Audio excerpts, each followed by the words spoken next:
The Moche lived along the northern coast of what is now Peru.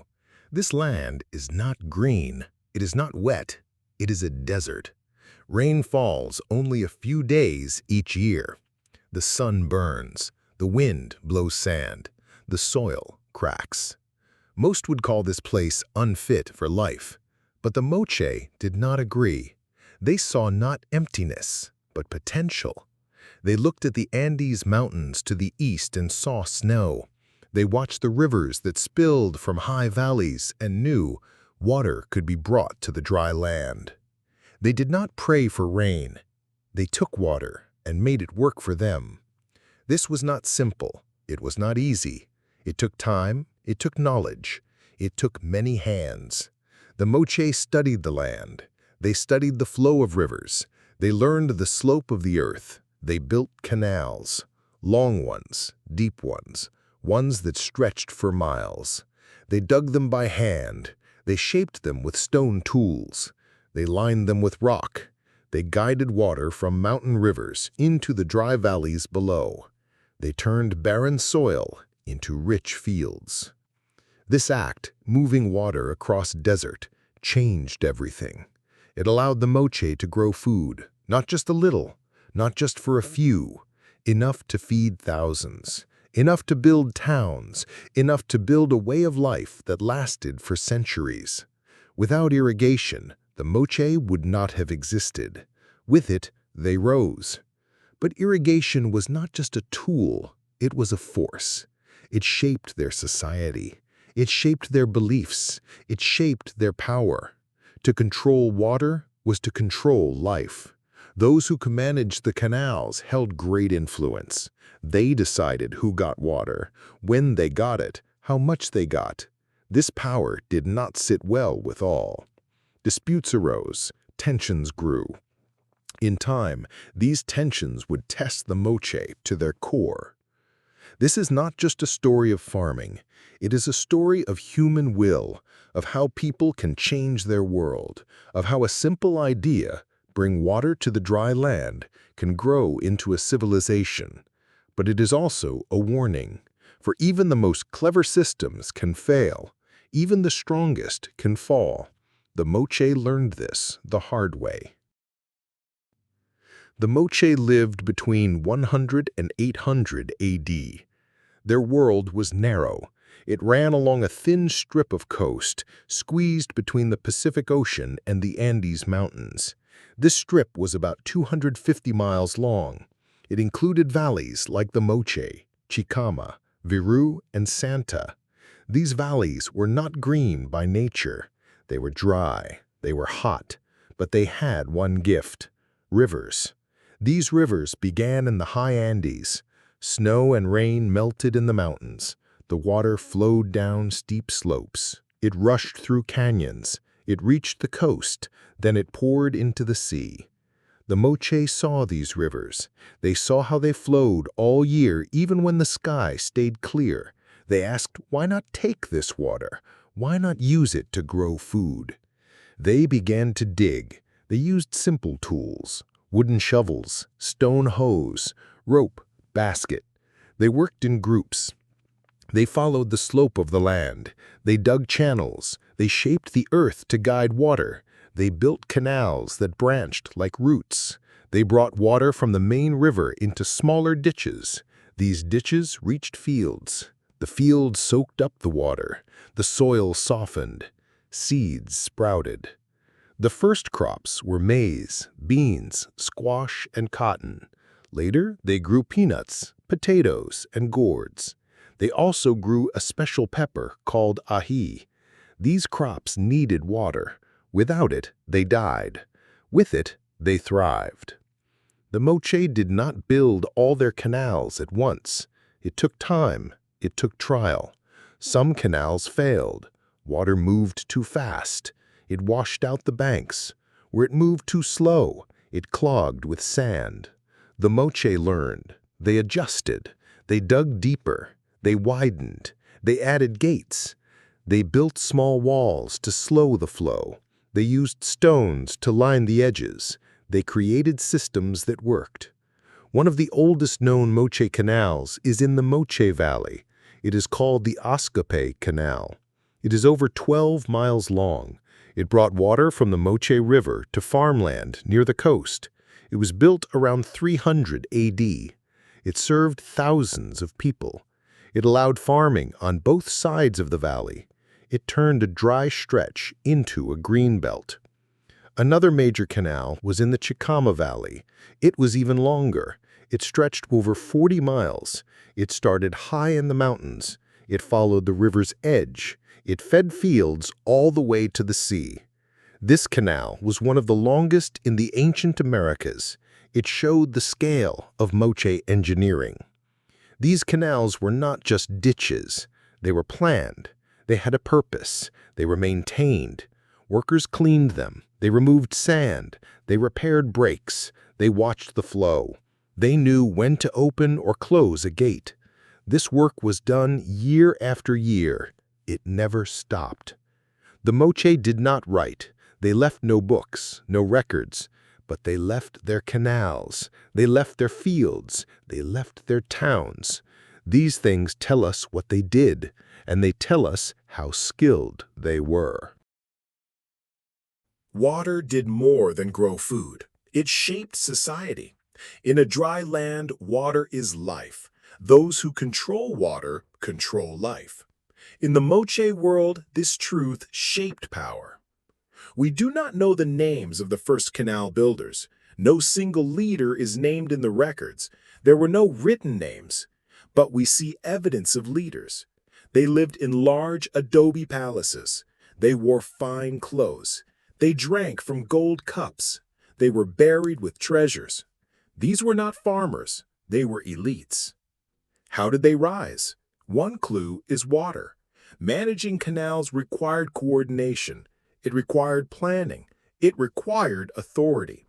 A single person or group had to decide where to dig, who would work, when to release water, who got it first.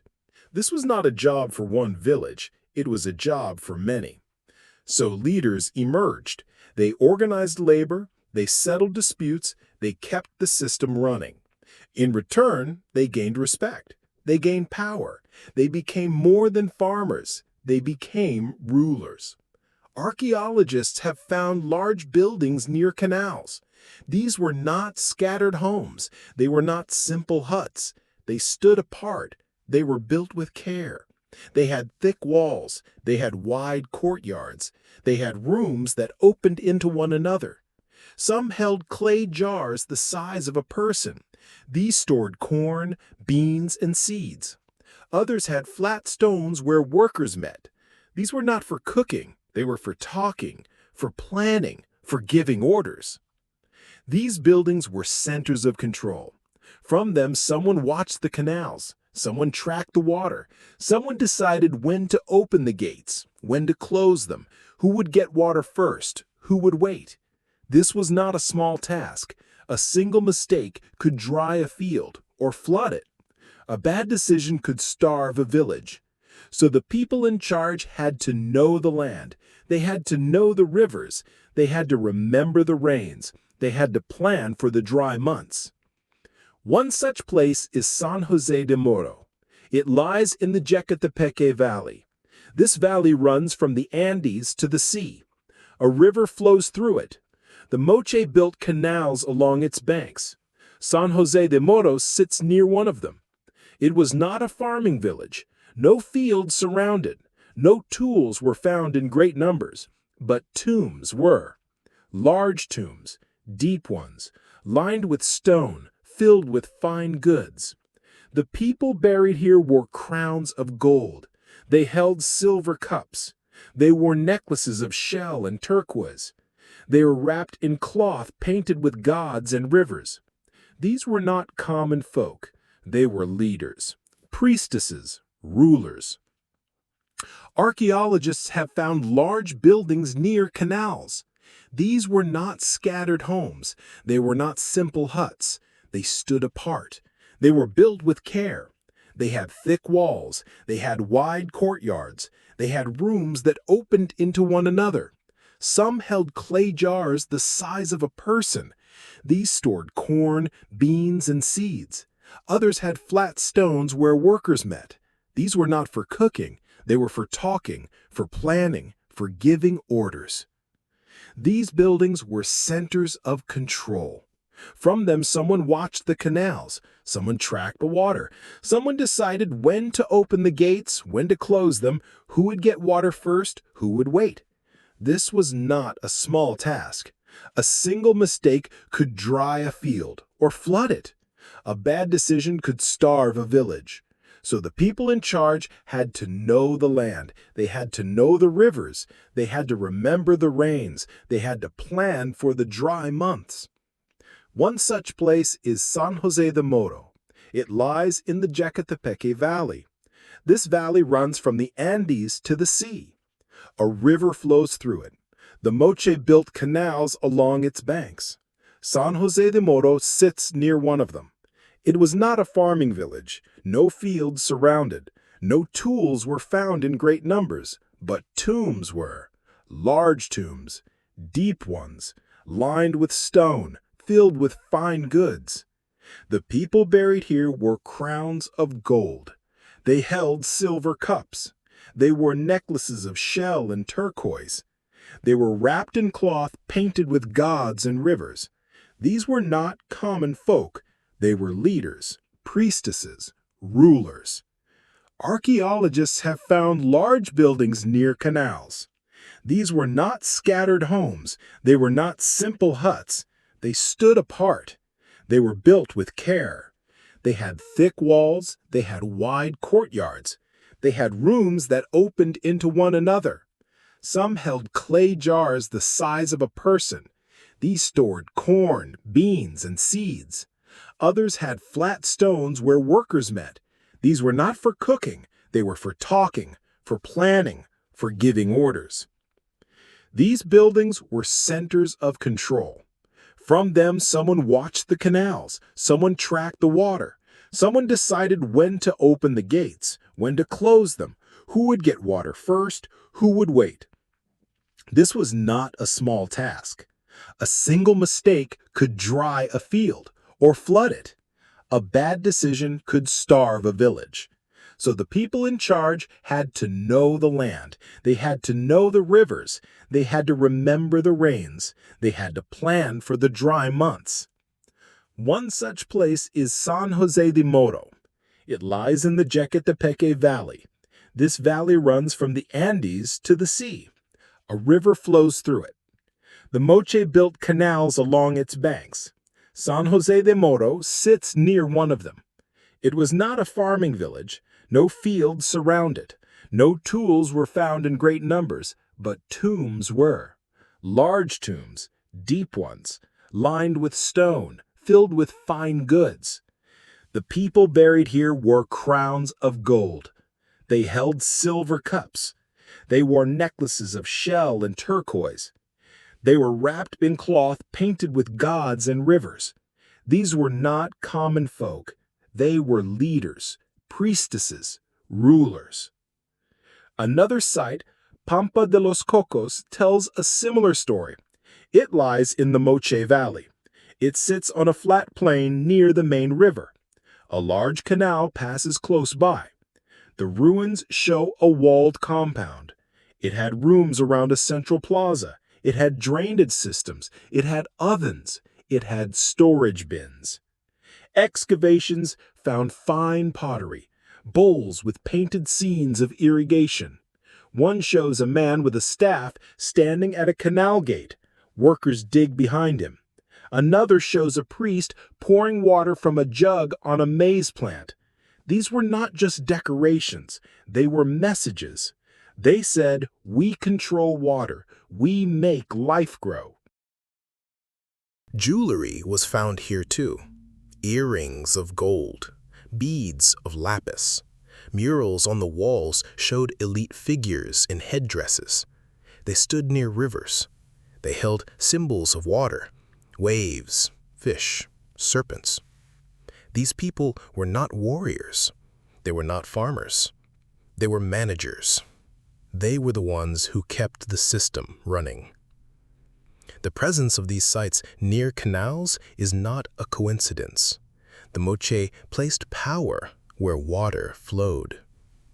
They knew that whoever stood at the gate held life in their hands.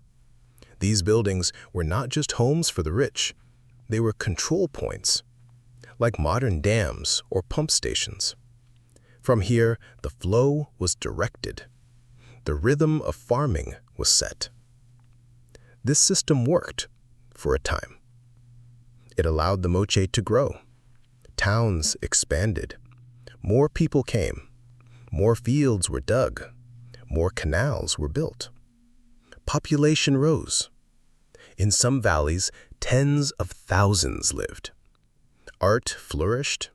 Potters made detailed vessels. Painters filled walls with color. Craftsmen wove fine cloth. Religion deepened. The gods were not distant. They were present. In the water, in the soil, in the blood.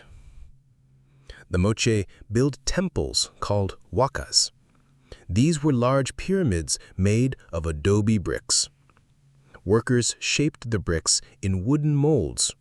They dried them in the sun. They stacked them in layers. Each layer was smaller than the one below. The shape rose like a step pyramid. The most famous are the Huaca del Sol and the Huaca de la Luna. They stood side by side in the Moche Valley. The Huaca del Sol was the largest. It measured over 1,000 feet long, 900 feet wide, and 150 feet high. It contained over 130 million adobe bricks. It was one of the largest pre-Columbian structures in the Americas. It took generations to build. Thousands worked on it. They carried bricks in baskets. They climbed ramps. They laid each one by hand. The Huaca de la Luna was smaller, but it was more decorated. Its walls were covered in painted reliefs, gods in warrior dress, serpents with fangs, faces with tears. These were not just images, they were warnings. They were prayers. They were claims of power. These temples were not just religious, they were political. They stood near canals. They stood near farmland. They were centers of power.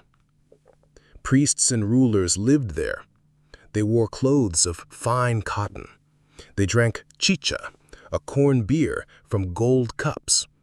They held staffs shaped like snakes. These were symbols of authority. They performed rituals. They made decisions. They claimed to speak for the gods. They said the rivers flowed because of their prayers. They said the crops grew because of their sacrifices. They said the canals worked because the gods favored them. One key figure in Moche belief was the decapitator god. He appeared in art on pottery, walls, and textiles. He had sharp claws. He held a knife in one hand, in the other he held a severed head. He wore a belt of snakes. He stood over victims. He drank blood from a goblet. His image was everywhere. He was linked to water, to fertility, to life and death. The Moche believed that sacrifice fed the earth, that blood made crops grow, that the gods demanded offerings.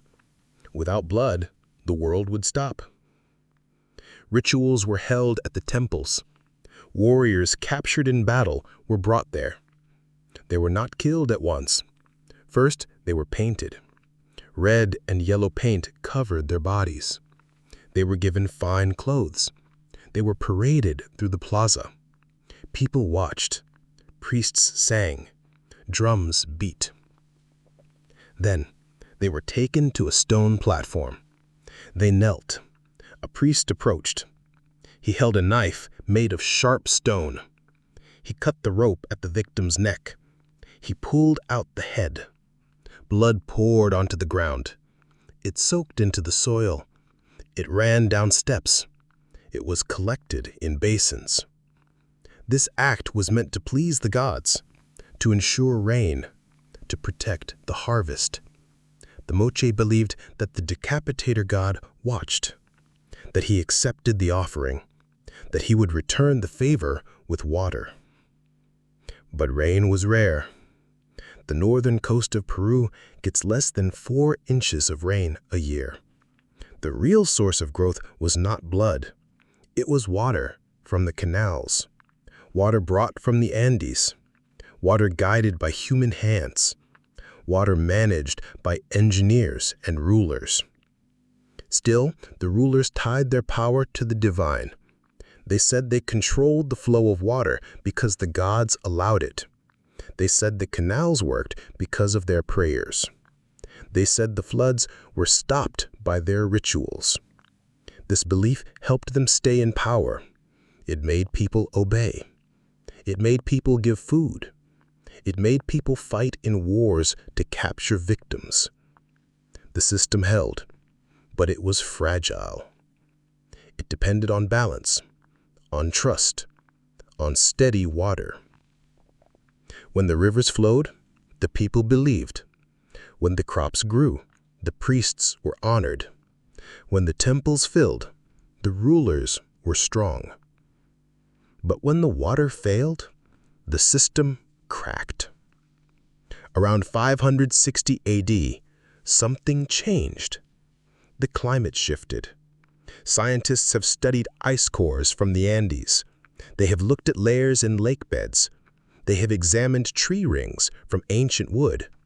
All show the same thing: a time of extreme weather.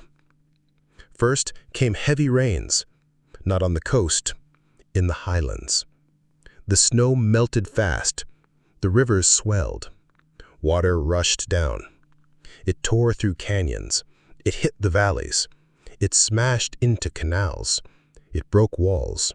It buried fields in sand and mud. Then came drought. The rains stopped. The rivers shrank. The canals dried. The crops withered. People had no food. They ate seeds meant for planting. They killed their animals. They left their homes. Then came floods again. Then drought again. This pattern repeated. It lasted for decades. The Moche knew this cycle. They saw the ocean turn warm. The fish disappeared. The seabirds left.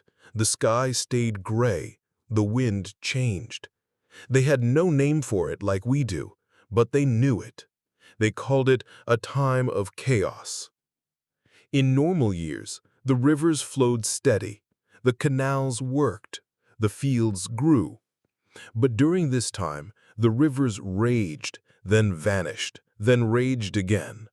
The canals could not handle it. They were built for steady flow, not for floods, not for dry spells.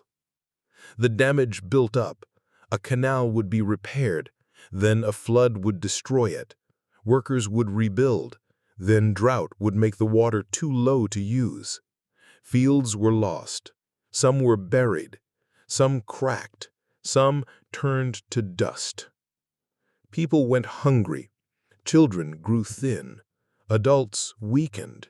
Some died. The rulers did not solve the problem. They held more sacrifices. They spilled more blood. They claimed the gods were angry. They said the people had sinned.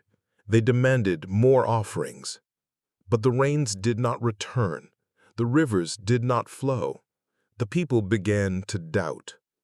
Why should we obey those who cannot bring water? Why should we give them food if our own is gone? Why should we die for gods who do not answer? These questions grew. They spread from village to village. They were whispered in fields. They were spoken in homes. The bond between ruler and people broke. In the Moche Valley, the Huaca del Sol was damaged by flooding. The massive adobe pyramid could not withstand the water. Adobe bricks are made of earth and straw. They are strong when dry, but when soaked, they turn to mud. The base of the pyramid eroded, walls cracked, Sections collapsed. Workers tried to repair it. They added new bricks. They built stone supports. But the structure never regained its former glory. It stood, but it was broken. In the Shikama Valley, the Great Canal was buried under sand. The river changed course. It no longer flowed where it once did. The old path dried. The fields lost their water. People could not farm. They left. Towns were abandoned. Homes fell. Weeds grew in plazas. This was not just a natural disaster. It was a crisis of faith. The rulers claimed power from the gods. The gods failed. So did the rulers. The people saw that blood did not bring rain, that prayers did not stop floods, that the temples could not control the rivers. People began to act on their own. They dug small canals. They took water from the river without asking. They refused to give food to the temples. They stopped attending rituals. They no longer feared the priests. The old order weakened. In some places, new leaders rose. They were not priests. They were not buried with gold. They were not linked to the temples. They were local. They lived in villages. They knew the land. They solved local problems. They fixed canals. They shared water fairly. They earned trust by action, not by claim. One such site is Pampa de las Llamas Mojique in the Casma Valley. It shows signs of decentralized water management. The canals here were smaller, more numerous. They branched in many directions. Each village controlled its own. There were no large temples, no royal tombs, no signs of a single ruler. Power was more equal. Decisions were made in open meetings. Water was shared by agreement. Repairs were done by all. This system was more flexible. It could adapt to change. It did not depend on one person or one temple. This shift did not happen overnight. It was slow, it was quiet, but it was real. The grand temples were no longer built. The old rituals faded. The elite lost their grip, but farming did not stop. Irrigation did not end. People still brought water to the fields, they just did it differently. The Moche as a unified culture faded by 800 AD. The signs of central rule disappeared. The art changed. The pottery no longer showed rulers and gods. It showed farmers, canals, fish, birds, daily life. But the knowledge of irrigation survived. It passed to new groups. The Lambairike and later the Chimu learned from the Moche. They used the old canals, they built new ones. They kept the desert green. The Moche did not vanish. Their way of life changed. They adapted. They survived. Not by holding to the old ways, but by letting go, by trusting the people, by returning control to the land. Their story is not one of collapse. It is one of transformation. A system failed. A new one rose. Not with war, not with conquest, but with quiet repair, with local action, with shared effort. The desert did not win. The people did. Not through power, but through persistence. By 800 AD, the Moche as a unified culture had faded. The temples were silent. The rulers were gone. The sacrifices stopped. But the canals still ran. The fields still grew. The knowledge of irrigation survived. It passed to new groups, the Lambairike, the Chimu, and others learned from the Moche. They used the old canals. They built new ones. They kept the desert green. The Moche left no written history, but their work remains. You can still see their canals. You can walk where their water flowed. You can stand in a valley that was once dry and see crops growing where none should. They proved that life can rise in the harshest place, not by waiting, not by wishing, but by acting, by thinking, by building. They faced the challenge no one should survive. No rain, no soil, no hope. Yet they made a world. They fed thousands. They built a civilization, all by moving water across sand. But they also showed a truth. No system is safe, not even the cleverest. When nature turns, when faith fails, when people lose trust, even the strongest can fall. The Moche did not conquer the desert. They learned to live with it. They worked with the land. They watched the rivers. They adapted. When the water came, they used it. When it left, they waited. Their story is not one of triumph, nor of failure. It is one of balance, of effort, of quiet persistence. They did not shout. They dug. They built. They grew. And in doing so, they made the impossible real. There are things we still do not know. Small details, hidden truths, clues buried in dust. For example, we know the Moche used guano, bird droppings from coastal islands, as fertilizer. This helped their soil stay rich. They collected it in boats. They brought it to the fields. This practice was rare in the ancient world. It shows their deep understanding of farming. We also know they built puquios, underground channels that tapped into natural aquifers. These were not common, but in some areas they existed. They brought water without canals. This shows the Moche tried many methods. Another fact, women played a role in water management. At San Jose de Moro, elite women were buried with symbols of power. They wore crowns. They held staffs. They were called priestesses. Some may have controlled irrigation in their regions. This challenges the idea that only men held power. Also, the Moche did not use the wheel. They did not have draft animals. All work was done by hand. All canals were dug by people. This makes their achievement even greater. They used no metal tools. Their shovels were wood. Their hoes were stone. Their baskets were reed. Yet they moved tons of earth. They shaped valleys. They changed rivers. They had no writing, but they had art. Their pottery tells stories, scenes of farming, of canals, of water flowing, of rulers directing labor. These are records. They are history in clay. One pot shows a man pointing to a canal. Workers dig behind him. Another shows a priest pouring water on a plant. A third shows a river bursting its banks. These are not just pictures. They are messages. They speak of pride, of struggle, of fear. The Moche did not leave books, but they left their world. And in that world, water was the thread that held it all together. The story of the Moche is not just about the past. It is a lesson, a quiet one. It says that survival is not luck. It is choice. It is effort. It is knowledge passed from hand to hand. They did not have machines. They did not have maps. They did not have science as we know it. But they observed, they tested, they remembered, they taught. They knew the slope of the land. They knew the speed of water. They knew when to plant, when to harvest, when to repair. They built not for 1 year, but for generations. Their canals lasted centuries. Some are still used today. They faced drought, flood, doubt, collapse. Yet they did not vanish. Their ideas lived on.